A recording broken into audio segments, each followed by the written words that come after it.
Hey there, I'm meteorologist Thomas Battle. The last couple of weeks have been quite cold, and 2 weeks ago, we had a lot of snow and a lot of ice falling. Now, how long is it going to take for that to melt, you might be wondering? We've got a lot of piles of it out there. We're going to get a little scientific here. There's an equation that a lot of hydrologists like to use, and when you boil it down, the basics of it, this is what it kind of comes down to. We could make it more complicated, but for the ease of just making it a little easier to understand, this is the equation.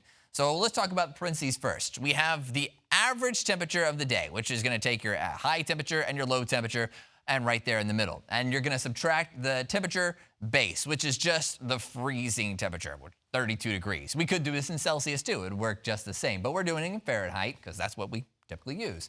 Then CM, that stands for the melt factor. Now, there's a couple other factors that can go into this, but right now, let's start with the basics of this. We've got the average temperature today, 37 degrees is the high temperature, 31 is the low temperature. That averages out to 34 degrees for our average. Now, the melt factor, that CM, sometimes that can actually vary depending on how much snow or ice is mixed in.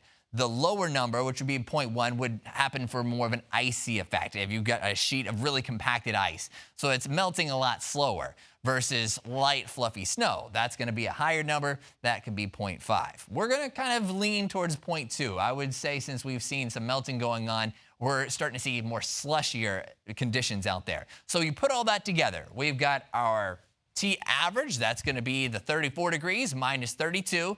That equals 2 degrees times our melt factor, and that's 0.2. So all of that together equals 0.4 inches of melt a day. Not a lot, actually. It's barely anything, actually, but also you have to consider the fact that this is measuring the snowpack.